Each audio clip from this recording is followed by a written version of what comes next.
안녕하십니까. 5강이죠. C.S. 루이스의 책 순전한 기독교, 미어 크리스천니티. 5번째 강독이고 이 책으로는 1부의 3번입니다. 43쪽입니다. 이 법칙의 실제성. 이 법칙이라고 하는 것은 자연법, 도덕률, 이거는 선언적으로 주어진 거다. 근데 그거를 사람이 거부한다. 요거죠. 이제 제1장 끝부분에서 다루었던 문제. 즉, 인간에게는 두 가지 기이한 일이 일어나고 있다는 사실로 돌아봅시다. 첫째, 인간은 자신이 마땅히 해야 할 행동, 즉 공정한 처신이나 예의나 도덕이나 자연법이라고 부를 수 있는 종류의 행동이 있다는 생각을 늘 하고 있습니다. 주어진 거죠. 둘째, 그러나 실제로는 그렇게 살지 못합니다. 그렇게 사는 사람들은 없다고 봐야죠. 자기 스스로는 그렇게 산다고 말을 할 수는 있지만 실제로는 그러지 못합니다.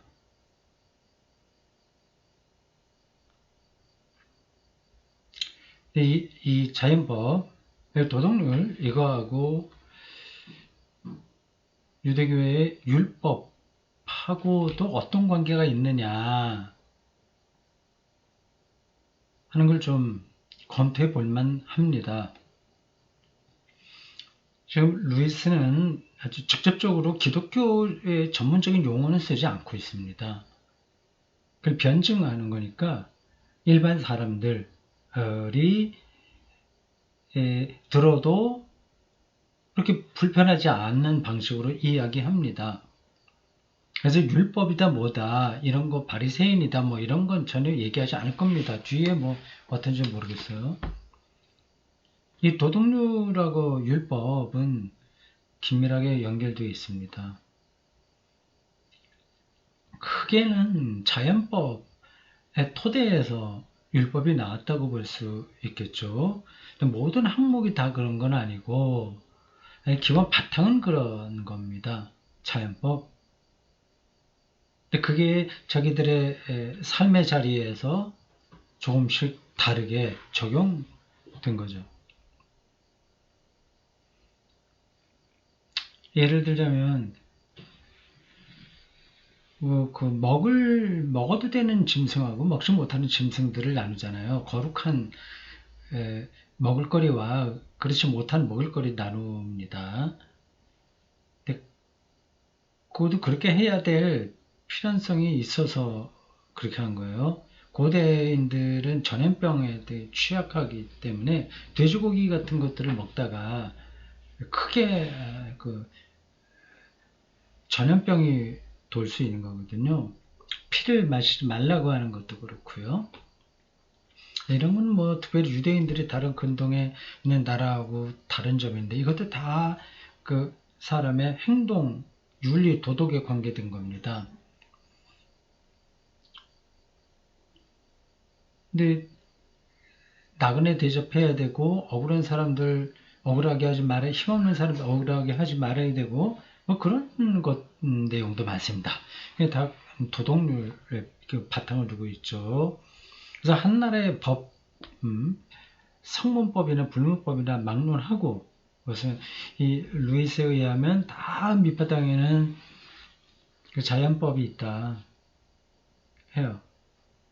조금 차이 이런 것들은 그건 어쩔 수 없는 거고 그 차이에 밑바탕 들어가면 결국은 같다.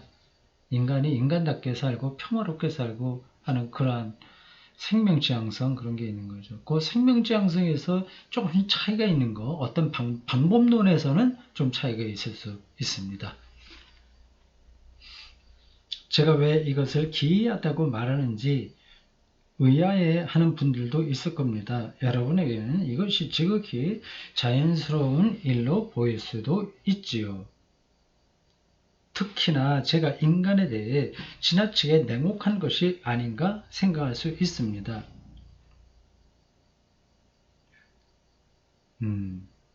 아주 좀 차갑게 보는 거죠. 냉정하게. 그래서 여기서 굳이 옳고 그름의 법칙 내지는 자연법을 어겼다고 표현하는 것은 단지 인간이 완벽하지 못하다는 뜻에 지나지 않는다고 말할 수도 있습니다. 도대체 이 사람은 왜 인간에게 완벽함을 기대하는 것일까라는 생각이 드십니까? 도덕률 그대로 따르지 않는 걸 왜 이상하게 생각하네? 인간이 원래 그렇지. 얼마나 완벽한 인간을 당신이 생각하고 있느냐? 그런 반론을 지금 이렇게 예로 든 겁니다. 이 사람이 뭐 완벽한 인간을 기대하는 거 아니거든요. 하여튼 원칙을 얘기하려고 하는 겁니다. 제가 이 책을 통해 하려는 일이 남에게 기대하는 행동을 스스로 못했을 때 얼마나 비난받아야 하느냐를 따지자는 것이라면 이것은 좋은 반응입니다.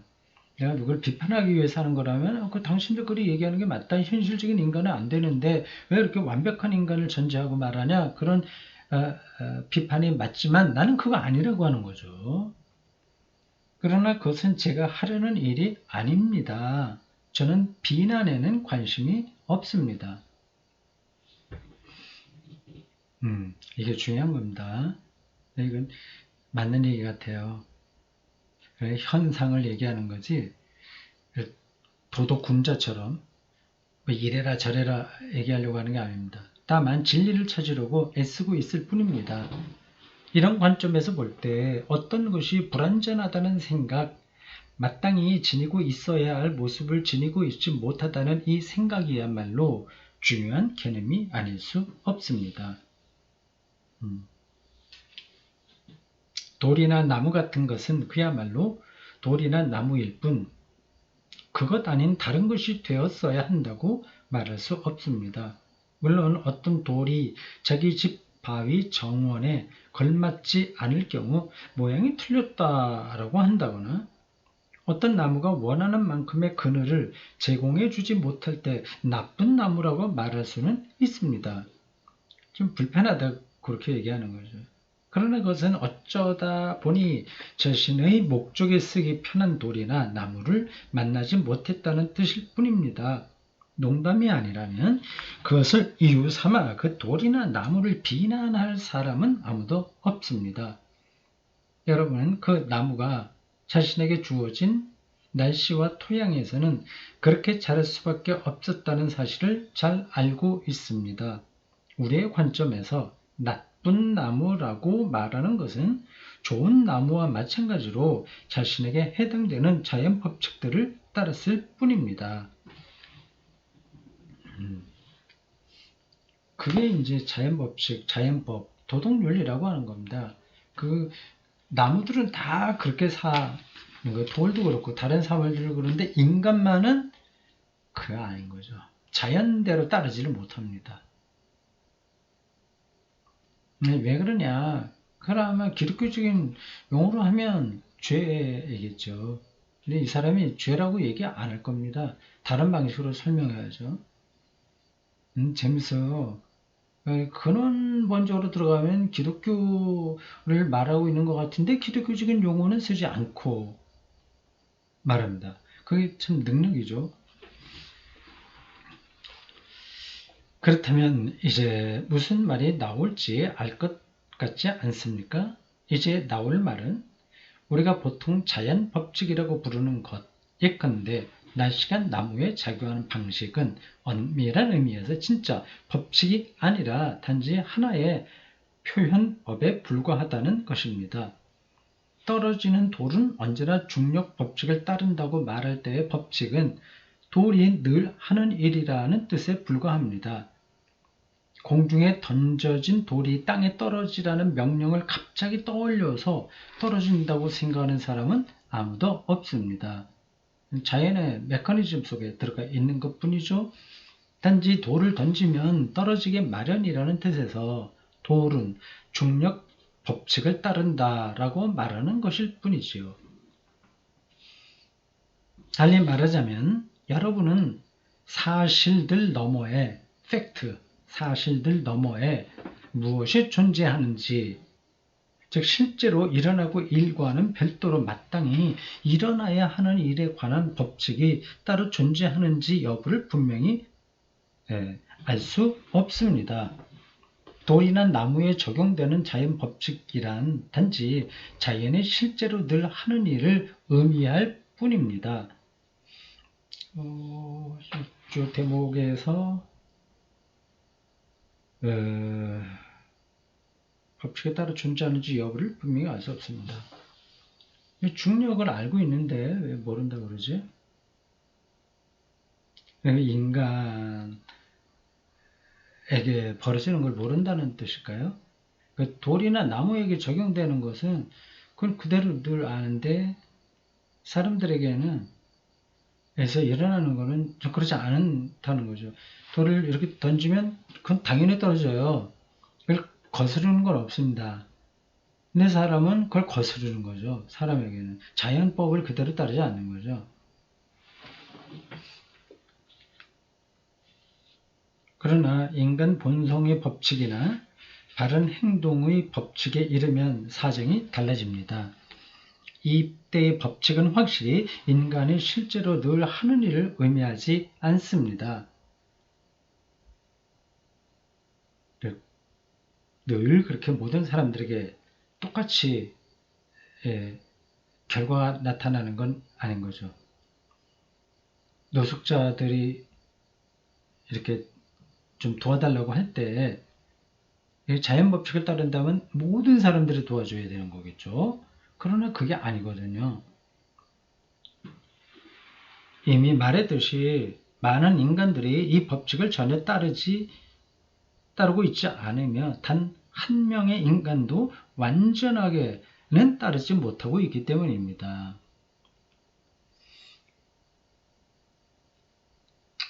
어느 누구도 완전하게는 못한다.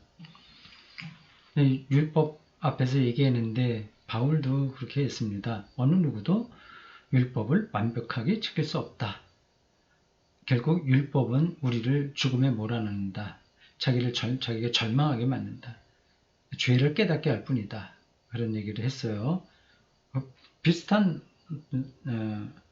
논리입니다. 중력 법칙에 말하는 바는 어떤 돌이든지 위로 던지면 아래로 떨어진다는 것입니다. 그러나 인간 본성의 법칙이 말하는 바는 어떤 인간이든지 마땅히 해야 할 일이 있지만 하지 않는다는 사실입니다. 다시 말해 인간의 문제를 다룰 때에는 현실의 사실들 너머에 있는 무언가가 끼어듭니다. 무언가가.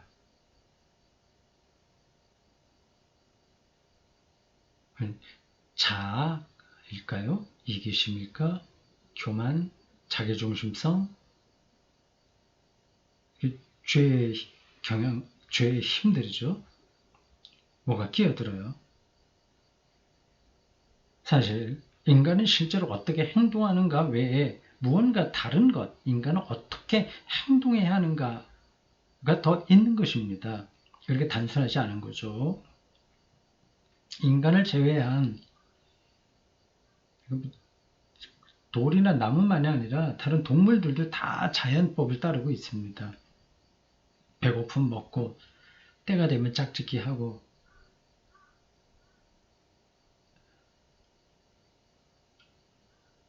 배가 부르면 옆에 자기가 포식 동물의 경우에 토끼가 지나가도 거들러 보지도 않습니다.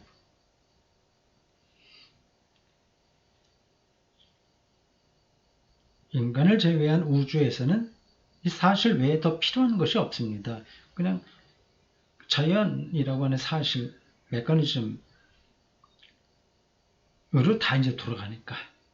전기와 분자의 경우에는 일정한 방식으로 움직이고 일정한 결과를 일으킨다는 것이 이야기의 전부일 수 있습니다.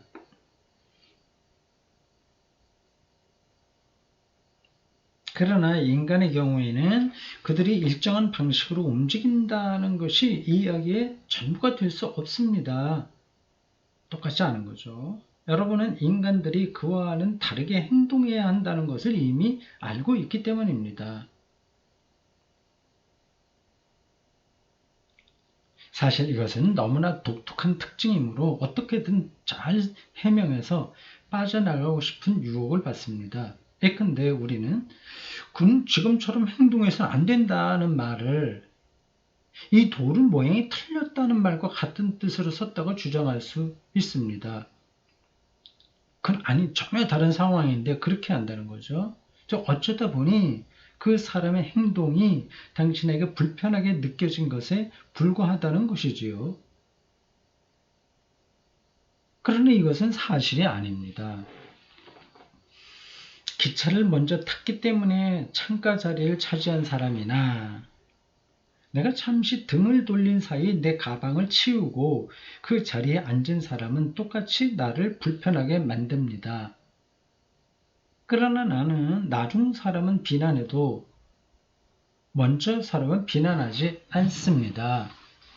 실수로 나를 넘어뜨린 사람에게는 순간적으로 발끈할 수는 있어도 화를 내지는 않습니다. 그러나 누군가 일부러 발을 걸었을 때에는 설사 넘어지지 않았다 해도 화를 냅니다. 먼저 사람은 내게 상처를 입혔고 나중 사람은 그렇지 않았다 해도 그렇습니다. 그러니까 먼저 나온 행동은 그건 자연법이니까 거기에 대해서 크게 화를 안 내는데 두 번째 행동은 자연법을 따르는 게 아니라 자기 그러니까 판단해서 하는 거라서 화를 돋구는 거죠.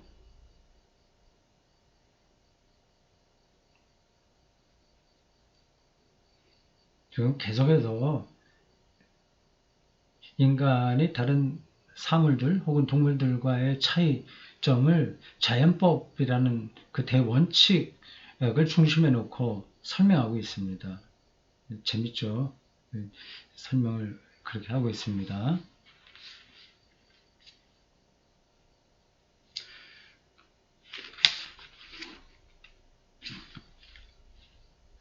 때로는 내가 나쁘다고 말하는 행동이 내게 불편을 끼치기는커녕 정반대로 이익을 주는 경우도 있습니다. 그렇죠. 참 이런저런 상황에 의해서 똑같은 행위도 다르게 느낄 수 있습니다. 전쟁 중에 상대편의 배신자가 생기는 일은 아주 우리 쪽에서 볼 때는 이로운 일입니다. 그래서 겉으로는 그를 활용하고 보상도 하지만 속으로는 인간 버러지로 여기지요. 배신자 우리 편엔 좋지만 이중간첩 비슷하게 느끼는 거예요. 이처럼 다른 사람이 어쩌다가 우리에게 유용한 행동을 했다고 해서 바른 행동이라고 말하지는 않습니다. 우리 자신만 보아도 자기에게 유익을 주는 행동이 곧 바른 행동은 아니라는 점을 분명히 알 수 있습니다. 3파운드를 받을 수 있는데도 3실링에 만족하거나 쉽게 부정행위를 할 수 있는데도 정직하게 공부하는 경우, 여자에게 구애할 수 있는데도 하지 않거나 안전한 곳으로 도망갈 수 있는데도 위험한 장소에 남아있는 경우, 약속을 지키고 싶지 않은데도 지키는 것이나 바보처럼 보일지라도 진실을 말하는 경우처럼 말입니다.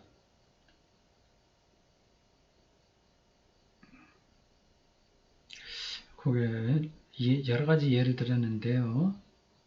그 시작하는 부분을 다시 봐야 되겠네. 우리 자신만 봐도 자기에게 유익을 주는 행동이 바른 행동이 아니라는 점을 분명히 알 수 있습니다. 유익을 주는 행동이 바른 행동이 아니다. 3파운드를 받을 수 있는데 30만 받거나 이거는 자기 유익한 게 아니잖아요. 적게 받는 건데. 쉽게 부정행위를 할 수 있는데도 정직하게 공부하는 거. 아니, 좀 그러네. 예로 든 게 어떤 뜻으로 든 건가? 내가 이렇게 독해력이 조금 떨어지나 아니면 어떻게 되는 건가? 아니면 이 C.S. 루이스의 흐름을 글의 흐름을 내가 따라가고 있지 못하는 건가? 모르겠습니다. 어쨌든 이 대목은 딱 정리가 되지 않아요.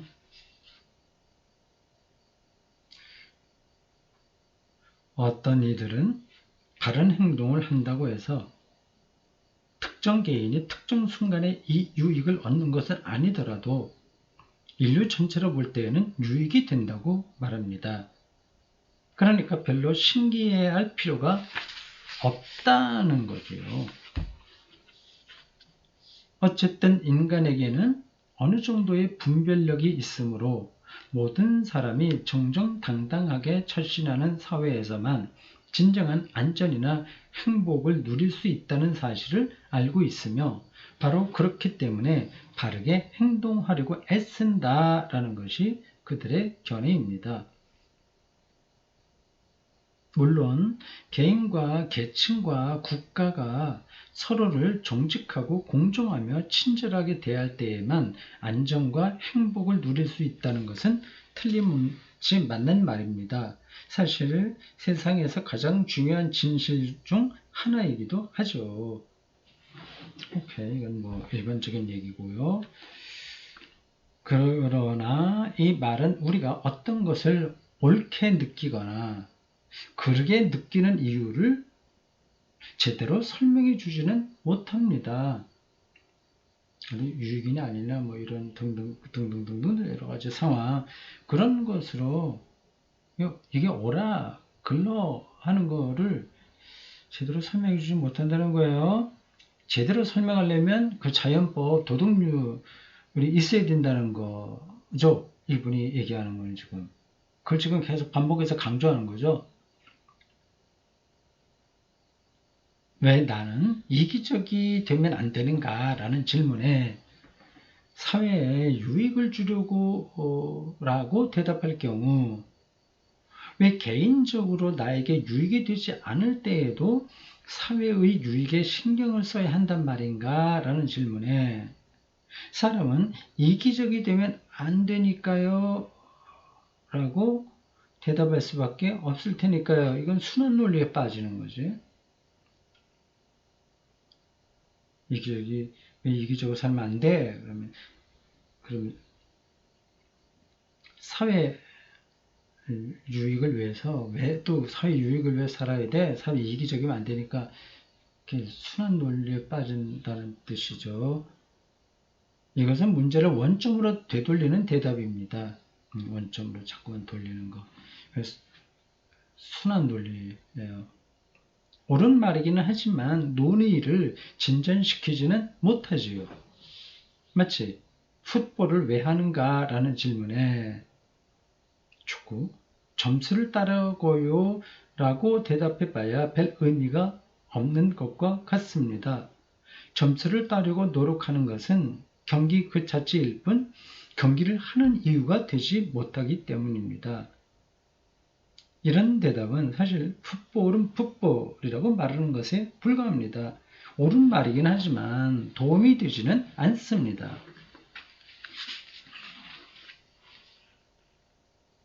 마찬가지로 왜 바르게 행동해야 하는가라는 질문에 사회에 유익을 주려고 말하는 것은 좋은 대답이 못 됩니다.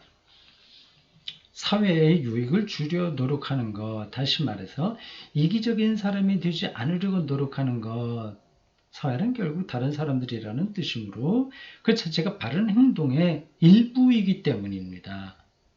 그러니까 이런 대답은 그저 바른 행동은 바른 행동이라고 말한 것에 불과합니다. 그러므로 여러분, 인간이 이기적이면 안 된다는 말에서 한 걸음 더 나아가지 못한 것입니다.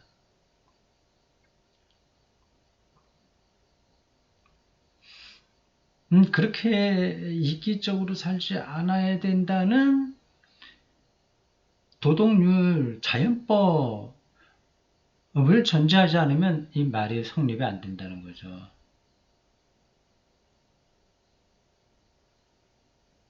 뭐 재미있습니다. 그건 뭐 동의하고 앞에서부터 계속 얘기했습니다. 그거를 강조를 많이 하네요. 이 앞부분에서. 네, 그거는 앞으로 조금 더 나가고요. 네, 2장 2부 넘어가면 그리스도는 무엇을 믿는가 이렇게 나옵니다. 거기 가면 조금 더 기독교 신앙과 이렇게 가까운 직접적인 이야기가 나올 것 같습니다. 어쨌든 요 출발점, 이건 약간 까다로운데 우리 인식의 문제예요. 인식작용. 이거하고 저거 연결해서 이렇게 인식해 가는데 약간 좀 수고가 필요합니다. 저도 여기까지만 말해야겠습니다. 인간은 이기적이어선 안 되며 공정해야 합니다. 이것은 인간이 실제로도 이기적인 사람들이 아니며 기꺼이 이기적인 사람이 되지 않으려 한다는 뜻이 아니라 말 그대로 이기적으로 되면 안 된다는 뜻입니다. 중력 법칙은 단순히 무거운 물체가 움직이는 방식에 대한 사실에 불과하지. 그렇죠. 옳고 그름의 문제가 아니라 그 물리적 방식이죠. 도덕률, 곧 인간 본성의 법칙은 단순히 인간이 행동하는 방식에 대한 사실이 아닙니다. 중력하고 인간의 도덕률은 다른 거죠. 그렇다고 해서 단순한 공상도 아닙니다. 인간은 이 생각을 도저히 없앨 수가 없으며 어디로 가야 된다는 것, 어떻게 공정해야 된다는 것, 그거 영혼의 문제라고 했겠죠. 그건 없앨 수가 없으며 아무리 악한 사람이라고 하더라도 혹시라도 없앨 경우 우리가 인간에 대해 언급하고 생각하는 대부분의 것들은 모두 헛소리가 되고 말 테니까요.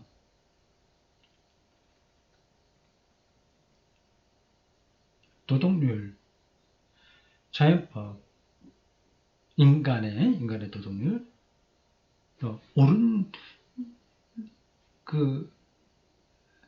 것에 대한 기준, 그 기준이 실제 적용될 때는 나라마다 조금 다르긴 하지만 그 있는 것을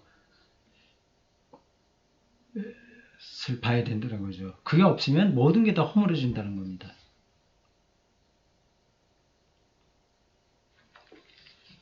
오케이.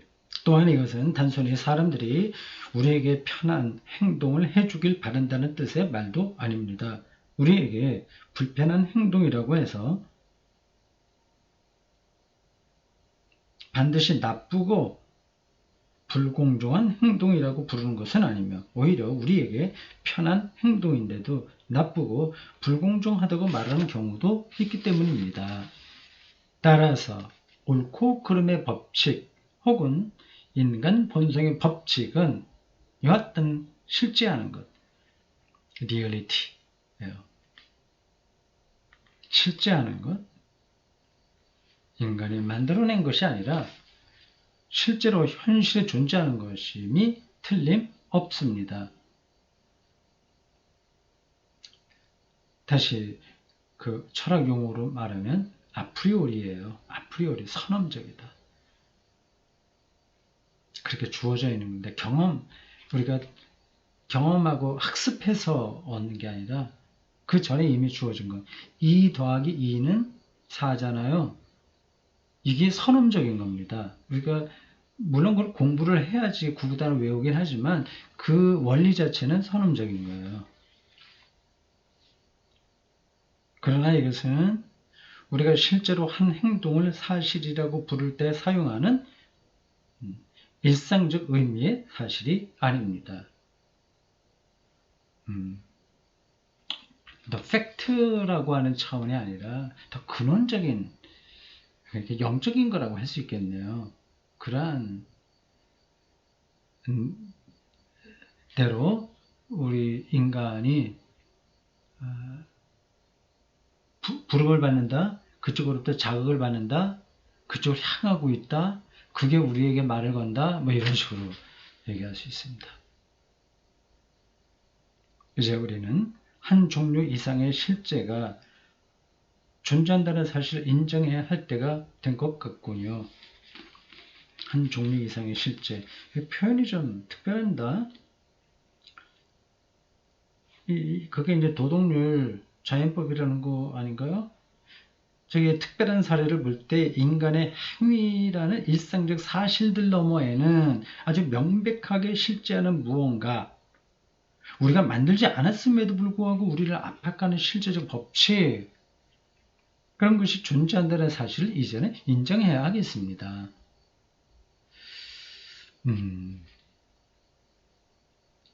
하여튼 접근 방식이 독특해요.